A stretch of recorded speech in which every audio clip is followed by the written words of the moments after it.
ഉണ്ടാകുമെന്നാണ് ഞാൻ മനസ്സിലാക്കുന്നത്. പാർലമെന്റ് അംഗമായി തിരഞ്ഞെടുക്കപ്പെട്ടതിന് ശേഷം ജനങ്ങൾക്ക് നന്ദി പറയേണ്ട പരിപാടി ബാക്കി നിൽക്കുന്ന ഒരു മണ്ഡലമാണ് കായംകുളം. എന്നെ സംബന്ധിക്കുന്നത്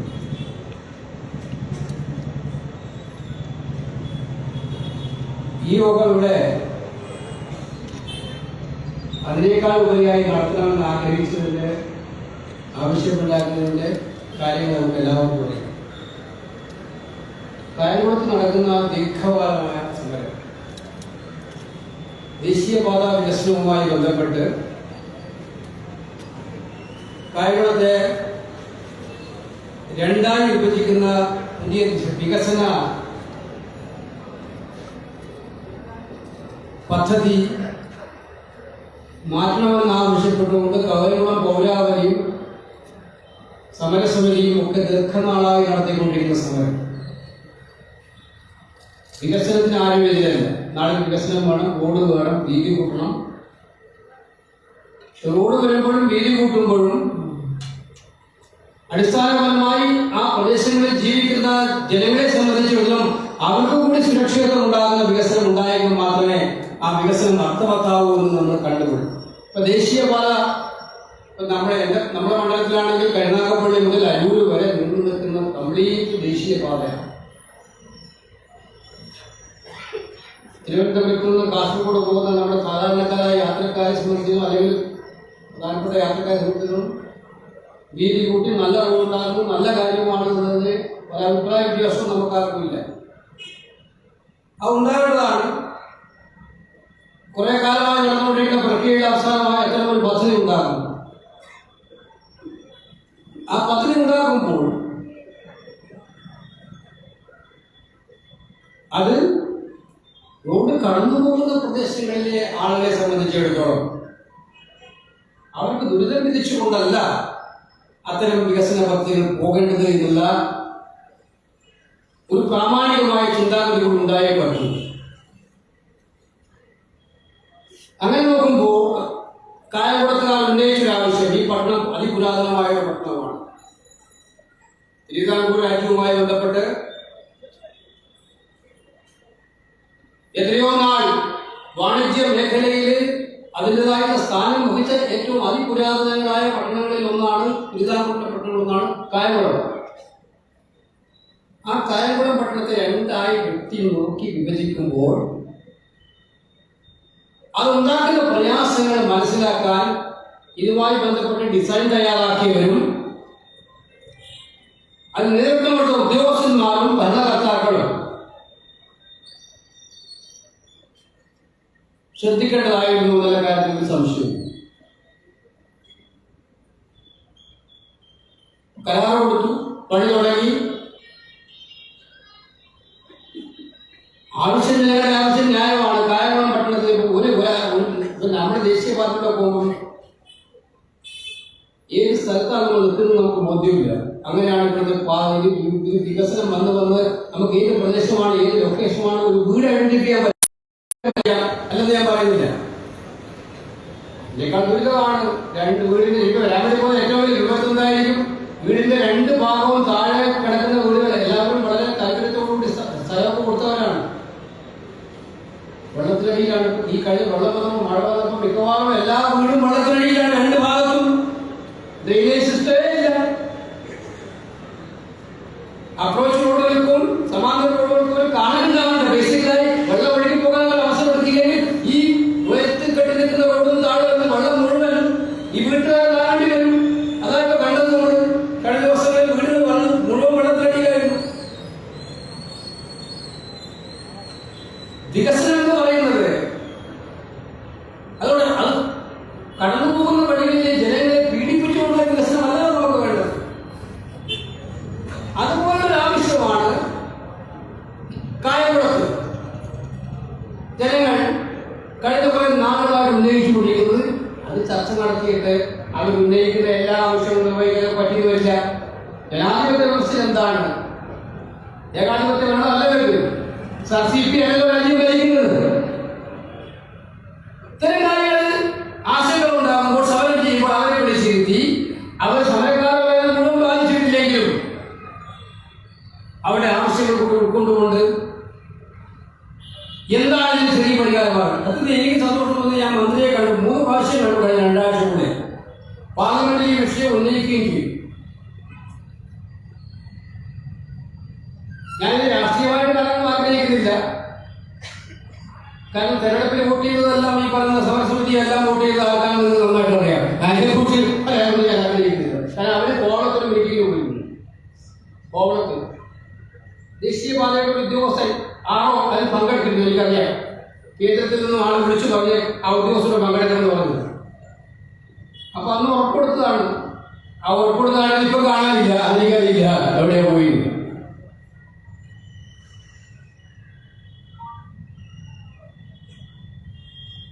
മന്ത്രിയെ 3 പ്രാവശ്യം കണ്ടു. മന്ത്രി വളരെ അർത്ഥപൂർവമായ നടപടിയാണ് ഇത്. നിതിൻ ഗഡ്കരി പറഞ്ഞു, എന്നോട് മന്ത്രി പറഞ്ഞ ഭാഷ പുറത്ത് പറഞ്ഞത് വലിയ കലാമുണ്ടാവുമെന്ന് ഞാൻ പറയുന്നില്ല. ഉദ്യോഗസ്ഥന്മാരെ എങ്ങനെ കൈകാര്യം ചെയ്യണമെന്ന് കൂടെ മന്ത്രി എന്നോട് പറഞ്ഞു തന്നിരുന്നു. അത് ഞാൻ പറയുന്നില്ല, അത് എൻ്റെ ഒരു യോജിച്ചതല്ല. ആ ഉദ്യോഗസ്ഥന്മാർ മനസ്സിലായിക്കോ മന്ത്രി എന്താ പറഞ്ഞത്. നിങ്ങളുടെ നാഷണൽ ഹൈവേ ബോർഡ് മെമ്പർ കേട്ടിരുന്നു എന്താ പറയുന്നത്. അയാൾ സന്നിധിതാ പറയുന്നത്.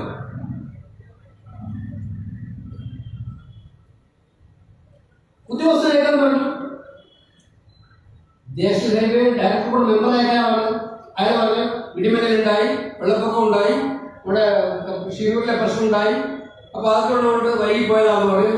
കഴിഞ്ഞ ദിവസം ആന പറയാതെ വളരെ സ്വകാര്യമായിട്ട് അയാൾ ക്ഷമയും എനിക്ക് അറിഞ്ഞിട്ടുണ്ടാവും. അറിയാം, മീഡിയക്കാരെല്ലാം അറിയുന്നവരാണെല്ലാം മനസ്സിലായി. വളരെ സ്വകാര്യ രഹസ്യമായിട്ട് അവർ വന്നിട്ട് പോയി.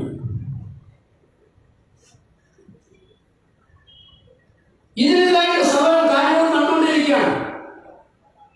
കോൺഗ്രസ് പാർട്ടിക്ക് വ്യക്തിപരമായിട്ട് ഇതിനകത്ത് ഒരു നഷ്ടവുമില്ല. പക്ഷെ കാര്യങ്ങളൊക്കെ ഒരു ബഹുജന പ്രക്ഷോഭം നടക്കുമ്പോൾ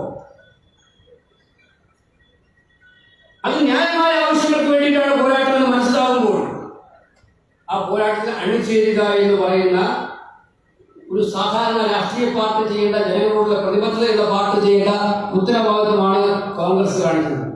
അവിടെ ചെറുപ്പക്കാരായ യൂത്ത് കോൺഗ്രസ്സുകാർ അവരാണെങ്കിൽ അവസാനം ചെയ്യേണ്ട സമരം ആദ്യം വിളിച്ചു.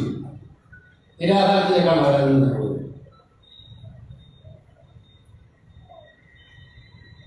നിരാഹാരം എന്ന് പറയുന്നത് അക്രമമല്ലല്ലോ. ആഹാരം ഉപേക്ഷിച്ചുകൊണ്ട് സമരം ചെയ്യണം. ആ പന്തലിൽ കയറിയിട്ട് കായംകുളത്തെ പോലീസ് കാണിച്ച് തോന്നിയ അവസ്ഥ അത് വിട്ടു പോട്ടെ.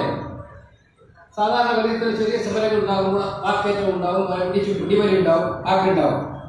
അവിടെ നടന്ന തെറ്റായ കാര്യമായിരുന്നു ഞാൻ മനസ്സിലാക്കിയിട്ടോ. ഇത് കഴിഞ്ഞ് ഞാനിപ്പോൾ ഡൽഹിയിലായിരുന്നു. എന്നെ കായംകുളത്ത് പിടിച്ചു പറഞ്ഞു, നമ്മുടെ പിള്ളേരെയൊക്കെ ഭീകരമായി അടിച്ചിരിക്കുകയാണ്, ഒന്ന് ഉദ്യോഗസ്ഥന്മാരെ വിളിച്ച് സംസാരിക്കണം, ആകെ സംഘർഷാവസ്ഥയാണെന്ന് പറഞ്ഞു. ഞാൻ ഡിവൈഎസ്പി വിളിച്ചു, കായംകുളം ഡിവൈഎസ്പി. ആരാ മാറ്റി ബാബു. ഞാൻ ഫോണെടുത്തു. നമ്മൾ ചോദിക്കുന്ന സമരം ഉണ്ടായോ? പുള്ളി ആദ്യം തുടങ്ങുമ്പോൾ ഞാൻ തുടങ്ങുന്ന മുമ്പ് തന്നെ പോലീസിനെ ന്യായീകരിക്കുകയാണ്. നമ്മുടെ പിള്ളേർ അവിടെ അക്രമം കാണിച്ചു, അത് കാണിച്ചു, ഇത് കാണിച്ചു. ഞാനിപ്പോൾ കുറേ പക്വത വന്ന് നിൽക്കുന്ന ഒരു നേതാവ് കൂടെ ആവുന്നുണ്ട്. പണ്ടാണ് കേസ് യൂത്ത് കോൺഗ്രസ് കാലഘട്ടത്തിലാണെങ്കിൽ പറയുന്ന പോലെ പറയാൻ എനിക്ക് പറ്റത്തുമില്ല. ഞാൻ പറഞ്ഞു, അവർ കുട്ടികളില്ലേ, കുട്ടികളുടെ സമരമല്ലേ, ആർക്കൊക്കെ കണ്ടാൽ മതി. അതേ സമയം പോലീസുകാർ വനിതാ പോലീസിനെ പിടിച്ചു, മറ്റവരെ പിടിച്ചു വലിച്ചു, ഇവരെ പിടിച്ചു വലിച്ചു, ഭയങ്കര ബഹളമായിട്ട് പ്രശ്നമായിട്ട് കാണാൻ പറ്റുന്നതല്ല. സാറിനെ ന്യായീകരിച്ച് പറയുന്നത് ശരിയല്ല. ശരി എന്ന് പറഞ്ഞു ഞാനവിടെ ഫോണം വെച്ചു. പക്ഷെ ഞാൻ ഒരു കാര്യം പറഞ്ഞു, ഇത് നിയന്ത്രിക്കേണ്ട ഉത്തരവാദിത്തമുള്ള പോലീസുകാരാണ്, ഇതിന് കുഴപ്പമുണ്ടാകാൻ നോക്കണം. ഞാൻ ഫോൺ വെച്ചു. പിന്നെ അറിയുന്നത് രാത്രി 2 മണി, നല്ല സമയമാണ് പോലീസുകാരൻ രാത്രി 2 മണി പറയുക.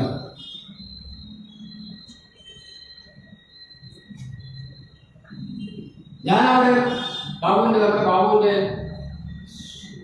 ശവസംസ്കാര ചടങ്ങിൽ പങ്കെടുത്തിട്ട് ഡൽഹിക്ക് പോകുന്ന വഴിയിലാണ്. സത്യത്തിൽ ഫ്ലൈറ്റിന്റെ സമയമായി. അവിടെ അപ്പോൾ യൂത്ത് കോൺഗ്രസ് നേരെ എന്നെ കൊണ്ടുപോയി റിയാസിന്റെ വീട്ടിന് മുമ്പിലേക്കാണ് നിർത്തിച്ചത്.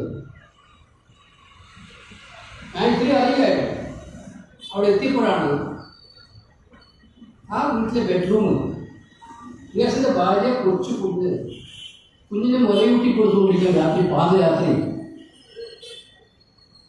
ഈ പോലീസുകാരൻ വാതിൽ ചവിട്ടി പൊളിച്ച് ആ വാതിൽ ചവിട്ടി പൊളിച്ചത് നിങ്ങൾക്ക് പോയി കാണാമോ? ചവിട്ടി പൊളിച്ചിരിക്കുന്നു.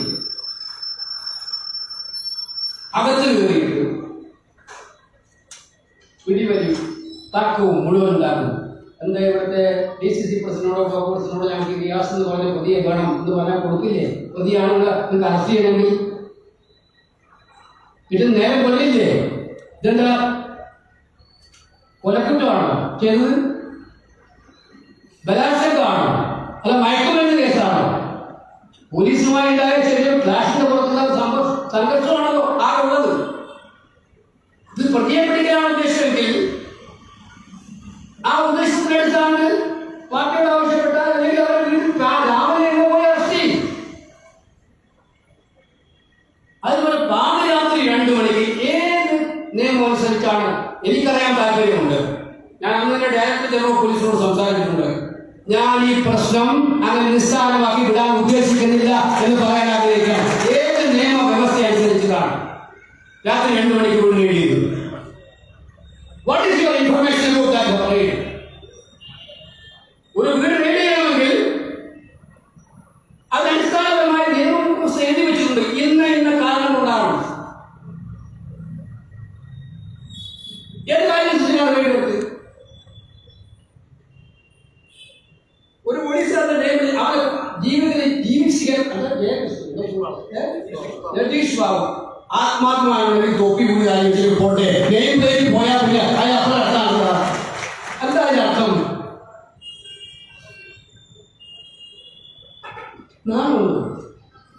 കേരള പോലീസ് എന്താണ് എന്റെ വില? ഇതാണോ കേരള പോലീസ്? നിയമത്തിലേക്ക് വീട്ടിലകത്തും പാവപ്പെട്ട താഴെ ഉപ്പയും ഉമ്മയുണ്ടോ അവിടെ? അവർ നിലവിളിക്കുക. തന്റെ മോനെന്തോ വലിയ കൊലക്കുറ്റം ചെയ്ത പോലെ പ്രതീതി കാണിച്ചുകൊണ്ടാണ് ഈ പോലീസുകാരെ തിരിച്ച് കയറിയിരിക്കുന്നത്.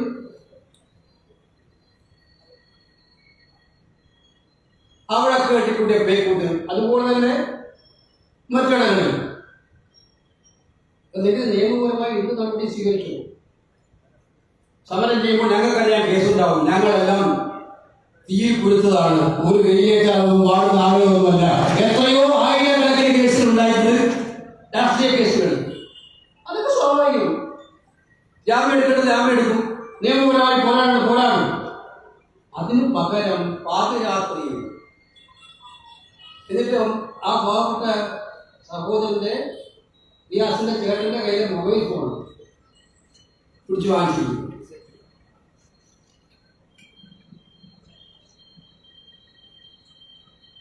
മോഷണത്തിന് കേസ് എടുക്കണ്ടല്ലേ? ഒരു വീട്ടിൽ കയറി മൊബൈൽ ഫോൺ എടുത്തുകൊണ്ട് പോയാൽ അത് മോഷണമല്ലേ? അല്ല, കേസിന് ആധാരമായിട്ട് എടുത്താണോ? എടുത്താൽ കേസിന്റെ എന്താണ്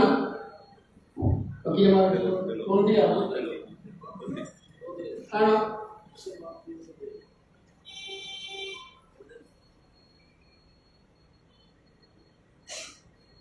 ഇത്രയേറെ കേരള പോലീസിന് അപമാനമുണ്ടാക്കിയ വേറൊരു സംഭവം കാര്യങ്ങളും ഞാൻ ചോദിക്കട്ടെ.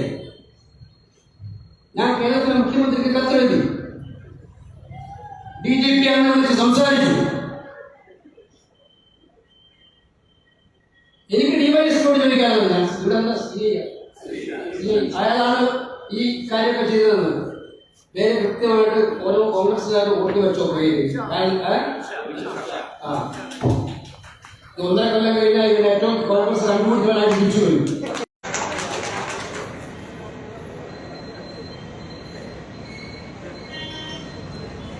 അവിടെ DGPയോട് സംസാരിച്ചു, മുഖ്യമന്ത്രി സംസാരിച്ചു.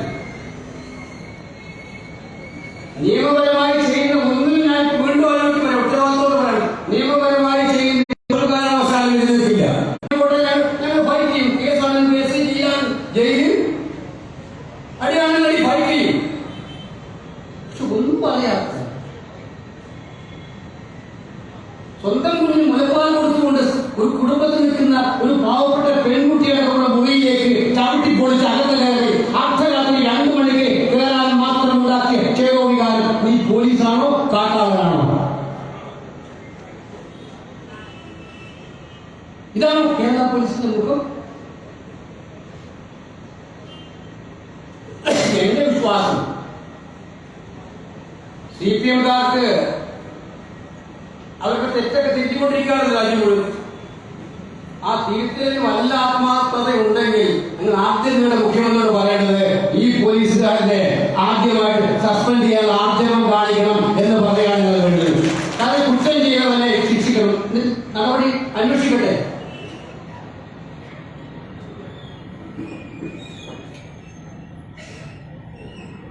ഇത് വ്യക്തമായിട്ടുള്ള വാര പദ്ധതിയാണ്.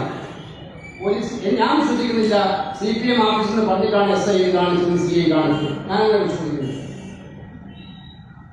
എന്റെ മന്ത്രിമാരായാലും പറഞ്ഞിട്ടാണെന്ന് ഞാൻ വിശ്വസിക്കുന്നില്ല. ഇതിനൊപ്പം മുഴുവൻ ഒത്താശയും ചെയ്തുകൊണ്ടിരിക്കുന്നത്